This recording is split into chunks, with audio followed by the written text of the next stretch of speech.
Habitantes de la orilla del miedo, bienvenidos sean todos y cada uno de ustedes.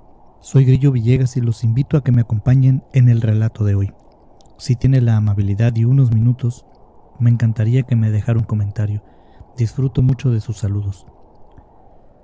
Los ataques demoníacos han sido desde hace muchísimo tiempo la explicación que algunos han acuñado al momento de querer saber qué pasó en circunstancias que se podrían considerar raras. Estos ataques parecieran tener una preferencia sobre individuos de ciertas características, siendo muy comúnmente personas inocentes. Inocentes en el sentido de que no tienen en su mente maldad. Pareciera que corromper este tipo de mentalidades fuera una forma preferida de estos entes. Por ejemplo, también suele suceder poco a poco.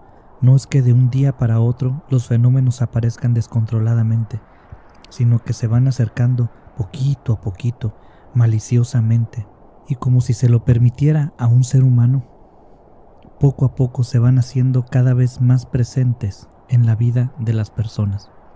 Y siempre, pero siempre tienen un efecto negativo en las personas que sufren de estos ataques, porque una entidad podría buscarla para ayudarle, para protegerla, pero no en estas situaciones.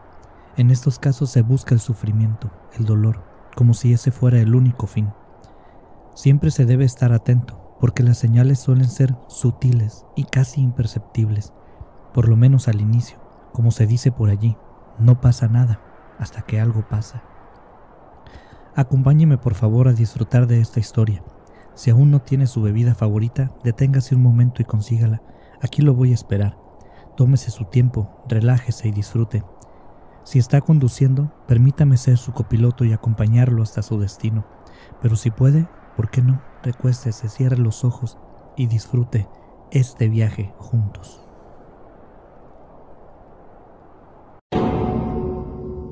La orilla del miedo, donde tus historias hayan vida.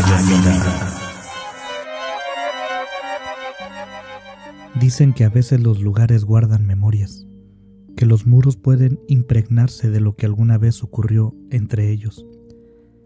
Lo que vivió la invitada del día de hoy en aquella guardería pareciera ser prueba de ello. Nuestra invitada del día de hoy la nombraremos Beatriz, quien a pesar de no ser una protagonista directa de la historia, la conoció completa y nos la envía con la intención de que usted pueda reconocer este tipo de situaciones. Es una historia muy interesante. Permítame primero hablarle sobre Beatriz. Beatriz había luchado toda su vida. Nació en una familia humilde, en un hogar donde el esfuerzo era la única moneda de cambio. Desde pequeña entendió que nada se ganaba sin sacrificios. Estudió con ahínco, superando las dificultades económicas con becas y trabajos eventuales. Sus padres le habían enseñado que la educación y el esfuerzo eran pilares importantísimos en la construcción de su futuro. Por eso mismo, su sueño era ser maestra, para poder enseñar a los jóvenes esas dos cualidades que a ella le habían sido tan esenciales, enseñar con el amor que a ella le habían dado. Cuando terminó la licenciatura en pedagogía, estaba llena de emoción, de sueños. Sin embargo, su entusiasmo se enfrentó a una realidad más dura de lo esperado, una realidad que enfrenta a muchísimos profesionales en muchos ámbitos. No encontró trabajo.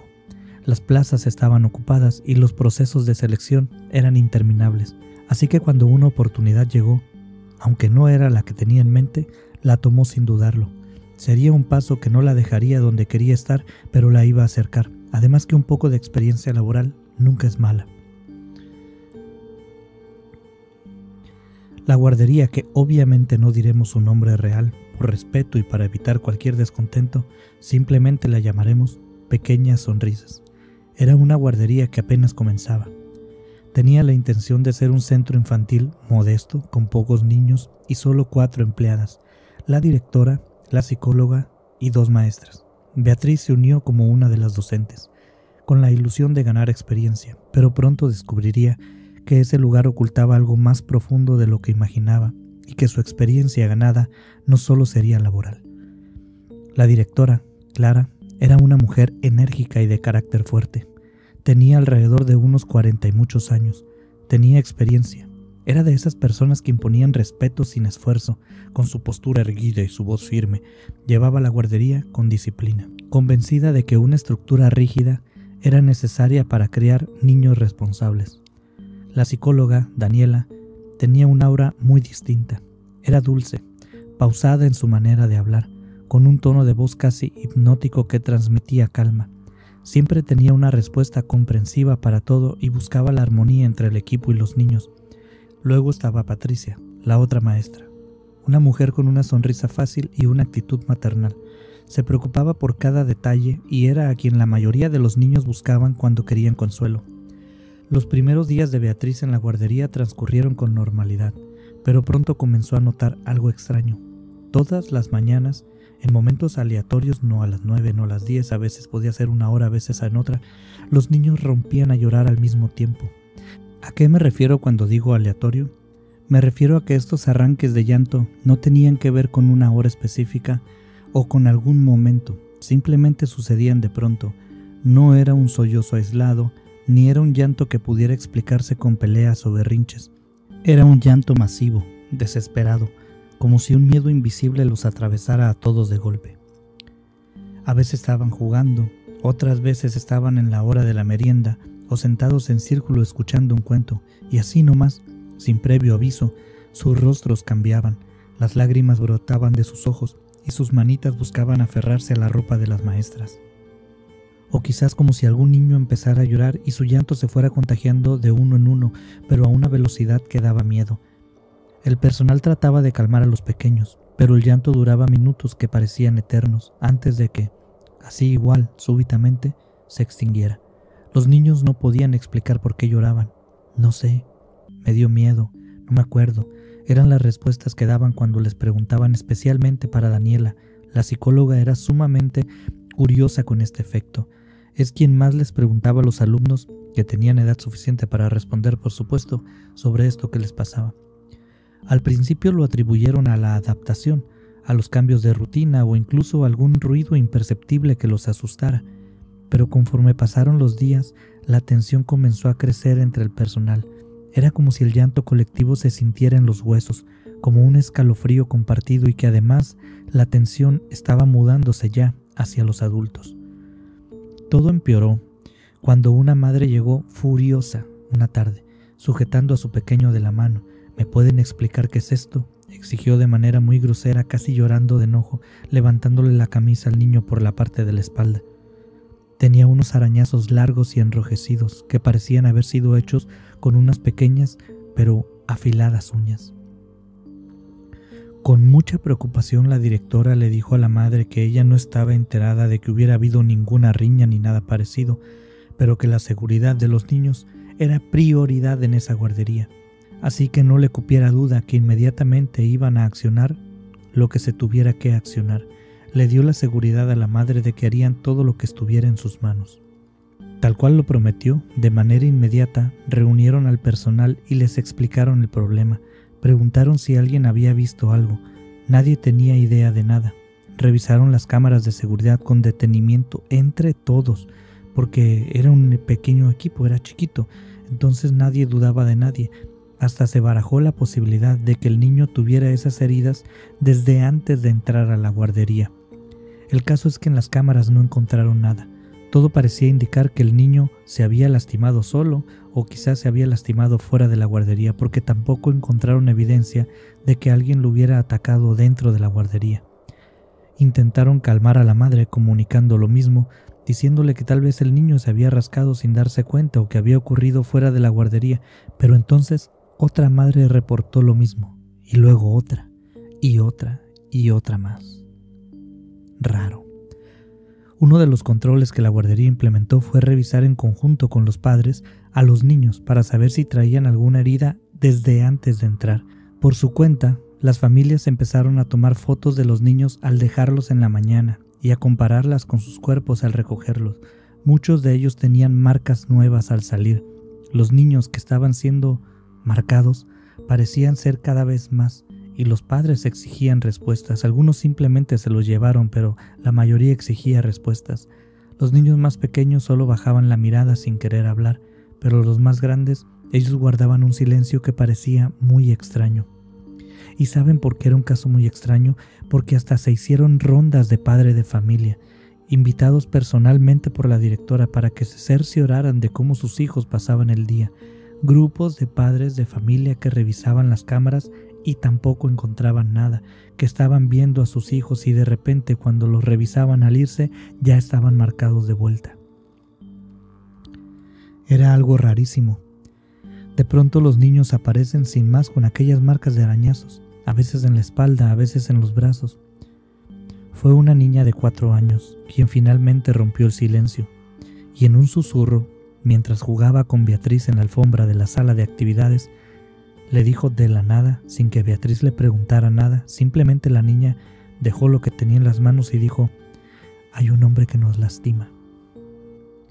Beatriz sintió un escalofrío recorrerle la espalda.